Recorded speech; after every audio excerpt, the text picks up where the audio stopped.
Hey everybody, welcome to KM Reviews. I am Niddleman. Today I am going to be bringing you a spoiler-free review for Transformers The Last Knight. Hopefully the last Transformers movie, but we know it won't be. But look, I went to the early screening, they gave me a little shirt, they gave me a little lanyard, hopefully trying to buy me to like this movie. Didn't work for me though. Now look, I don't have my green screen set up as usual because one of my lights burned out, so this is going to be a little setup for today. But I'm going to give you my rating right off the bat, and if you want to know why I gave it that rating, you can go ahead and stick around to find out. I'm going to go ahead and give Transformers The Last Knight a one-night stand. Come on, we all know what to expect going into this pile. Now, I didn't say pile of garbage because this movie isn't complete trash. Now, there are some redeeming factors to this movie, such as the fact that the special effects are awesome, which Transformers movies usually always have special effects, so that's no surprise. There's also some great cinematography, you know what I mean? Like, there are some really cool looking shots in this movie. I mean, there are some breathtaking visuals, some really cool stuff. Plus, this is the first movie ever completely filmed in IMAX 3D. I'm talking both cameras are IMAX 3D. However, this brings me to my first issue and the end of my good things about this movie. I was expecting this movie to be the first movie I ever saw in the IMAX where it literally completely fills up the screen the entire movie. But it doesn't. This movie does something that really fucking annoyed me. It always did this.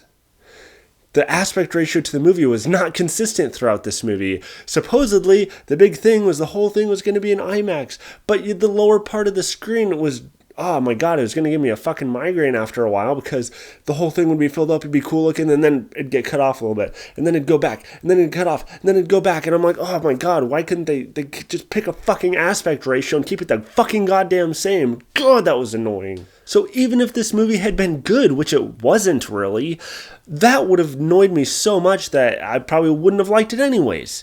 But this movie has a lot of issues, and I could honestly probably make a 3-hour video dissecting all of the crappy issues and plot holes and stupid things they do in this movie, but I gotta try to keep this somewhat short, especially for a spoiler-free one. I had to write out a bunch of this stuff in my phone because there was so much going through my mind of all the issues. I didn't want to forget anything, and I know I forgot some things, but let me read off some of the issues I had. First of all, that little girl from the trailers, the one who's like, do you throw like a girl, blah, blah, blah, blah, blah. She's like this little 14-year-old girl that's running around. She was completely useless in this movie, completely fucking useless. And her acting, I wouldn't say there's an issue with her acting per se, but I don't think she was well cast for this because she just doesn't fit into this movie. Her character, nothing about her felt like it should have been in this. Like, take her out of this movie. Now, this movie is honestly like the quintessential definition of an old guy trying to be cool to his kids, and he's just failing miserably, and they just want him to go away. That's how I felt about this movie. You know what I mean? Like, they got this robot that's like a butler type of guy with like this English accent driving a car, like trying to sing to this rap song or whatever, and he's just like, get out the way, bitch, get out the way. It's just like, what the fuck is this? This is so dumb, and then they got Anthony Hopkins saying dude, and they got a fucking robot with like a mohawk, and his name is literally like Mohawk or something stupid like that, and it's just like, oh geez, so original. They got the Asian robot that's like has the Asian accent, and looks like a samurai. It's like, ooh, that's creative. It's just like all these extra robots they have in this movie that are total throwaway characters are just so dumb, and it's obviously Michael Bay trying to be cool, or the writers or whoever are trying to be cool to the young generation, and it's just so awkwardly bad about trying to be cool. They even have an emotional scene in this movie, or what should have been an emotional scene, and I was like, maybe they're going to do something really good here. And then the robot says something, and I'm not going to say what it is because I don't want to give away what happens, but he says something that I guess they were trying to be comedic in this emotional scene, and it just came across so stupid. I was like, what the fuck? Now look, this movie is entertaining. It is not boring. If you want to just shove popcorn in your face and watch things explode and watch Transformers swing around and say stupid corny stuff, this is the movie for you. You will love it. Now look, I understand this is about robots saving the world and transforming in action. Oh, I shouldn't look for some Oscar masterpiece. But look guys, the script to this movie is so convoluted. The whole Transformers mythology that they've created over these 5 fucking movies is so plot wholly filled. It's like fucking Swiss cheese. It's unbelievable. Like, I mean, wasn't the Allspark the thing in the first movie, from what I remember, that was like needed for life in like Cybertron and whatever, and then they fucking went away, and it was this big deal. Now in this movie it's a staff, and the other movie it's something else. It's like there's always some big item that they need, but that they never mention in any of the other movies. Like when they're looking for the Allspark, why weren't they looking for the staff from this movie? You know what I mean? It's just like it's not essential until it's that movie's turn to look for this item. It's stupid. And I'll be honest, I pretty much forgot everything that happened in the last Transformers movie because I only saw it once because I didn't like it either. But I feel like there's a big gap of story between these two movies, because this movie starts out and like Mark Wahlberg is wanted so bad by the fucking police or CIA or military or whatever the fuck. They got some special name in this movie like they do in every movie, the TFA or something stupid. And they're basically trying to kill him the whole movie. The whole movie is basically Mark Wahlberg trying not to get killed by other humans because they need to kill him so badly that they're spending like millions and billions of dollars doing all sorts of chases around the world for this guy just to kill him. And you don't really know why, other than the fact that this movie basically takes place in a time now where Transformers are no longer legal to be on this world, I guess.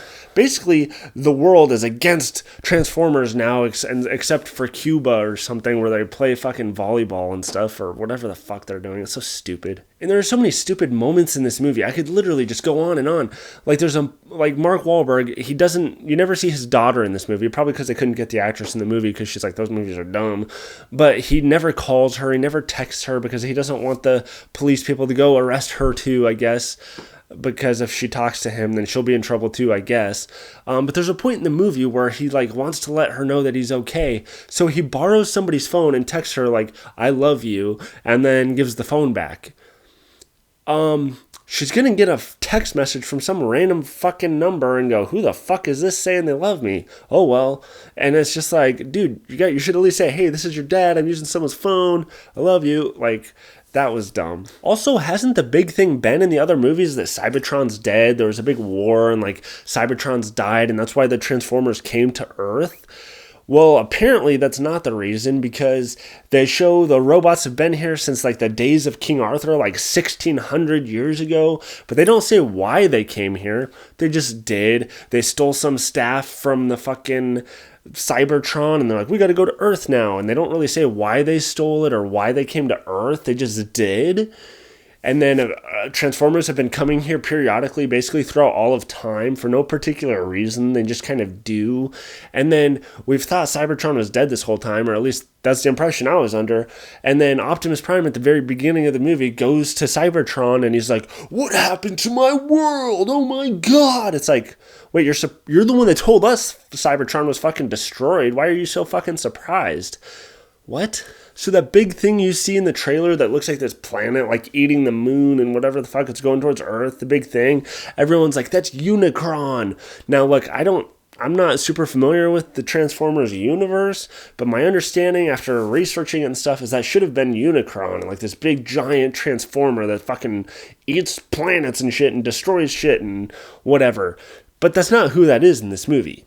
That's just Cybertron, who wants to suck the energy out of the Earth to like fix itself. And so Optimus Prime wants to redeem himself, so he's going to help it do that, although he doesn't really want to help it do that because he's possessed and King Arthur and Nazis, and that's this movie. But seriously, this movie felt like it was just like 10 different stories that they're trying to shove into one, which actually is what it is basically, because they had a writer's room get together to be like, okay, let's reinvent this movie, this franchise, let's get some Oscar-winning writers and shit, or whatever the fuck. They had like 10 or 12 writers or something really buckling down to try to come up with a new story, and I'm pretty sure Michael Bay went in there and said, you know what, I like this one, you know what, let's just put all these scripts together. But not the whole thing, because then the movie would be 12 hours long. So let's just take bits and pieces from each one and blend it together and make a real shit movie. Because honestly, there are hints at cool stuff. Like the King Arthur thing they were going for at the beginning of this movie was actually really cool. I was like, oh, this is kind of interesting, the way they're kind of trying to explain Merlin and stuff like that. There's some interesting things that you could nitpick throughout this whole movie. Even in a lot of the bad scenes, there's some cool little things. But the overall thing just sucks so bad that it just drowns those good things out. That's why I didn't give this movie like trash or blue balls. Because there were some cool things in this movie going on. And I'd be like, oh, that's cool. And then they'd squish it with something dumb. You know what I mean? And it was so disappointing. And the story was just, it didn't make any sense. There's so many plot holes. They fucking show Bumblebee, yes, Bumblebee, during World War II, like fighting Nazis. And it wasn't a time travel thing. They just said he was there. And Anthony Hopkins is like, I met you when I was a kid. But didn't he arrive in the first Transformers movie? Wasn't he one of the ones that crashed? What, he came, fought Nazis, and then left, and then came back and just forgot about it all? Because he doesn't seem to remember. So what the fuck was that about? Take that fucking out of the movie. They talk about this movie as, there's King Arthur and Nazis in this movie. There's one scene with fucking Nazis, and it doesn't even make any sense. Not to mention, the Autobots are supposed to be good guys, but they seem to kill lots of civilians in this movie. I mean, literally, they're like, at points in time, they're like racing the cars. Like they're trying to get someone from point A to point B super fucking fast. And there's no real reason they need to go super fast. There's a couple points where they're not even being chased. Like this girl needs to get to Anthony Hopkins and the car just like decides to kidnap her and go. And it's not like they need to go because someone's about to kill them. He just wants to go fast because he wants to go fast. Transforms into a super fast car and just goes. But I mean, there's like points in time where you see other cars like crash and slam into each other. It's like, I think he just killed a fucking little family. Like, what the fuck is going on? Now look, again, I could go on and on and on for hours upon hours I could take every scene from this movie and talk about why it's so stupid. But I'm going to end it here. Look, you get the idea. It looks good. But it's filled with a bunch of shit. It's filled with a bunch of plot holes. It's like if you made Swiss cheese out of shit, but put a diamond right in the middle somewhere. It's like there's hope for this thing, but they just cover it in so much shit. Oh my god, they could polish this thing so much. If you cleaned off all the shit, you'd have a nice little gem with this movie. Or this whole franchise in general. Michael Bay needs to get the fuck out of these movies. He knows how to make a movie look good, that's for damn sure. But he does not know how to get a good story out of the Transformers movies. He's done some good movies, but man, we need a new director for Transformers. We need a completely new team of people to just say, let's start fresh. Hell, it doesn't even have to be a reboot or anything. Just something new, something with different people that don't have his ideas or his input, and maybe we can actually have something good. Because I'm sorry, just that it's just an action movie, you don't need to take it so serious is a bunch of bullshit excuse to me. No, you could make this a really good movie, but who the fuck am I to say any of this? Because these movies are going to make billions of dollars. It's just, whatever, man. It's just disappointing. It's so convoluted. But hey, at least I got a cool lanyard. So guys, I want to know, have you guys liked the Transformers movies? Because I saw some people in the theater that were like, that was so awesome, dude. And it was just like, oy, are you one of those people? Or are you more like me where you want the movie to be good, but it's just not? I want to know what you thought of the movie. Comment below and let me know what you thought. Now, keep in mind, you guys can follow me on Facebook, Twitter, Instagram, pretty much everything at Niddleman. And stay tuned for more movie reviews if you can handle it. Go.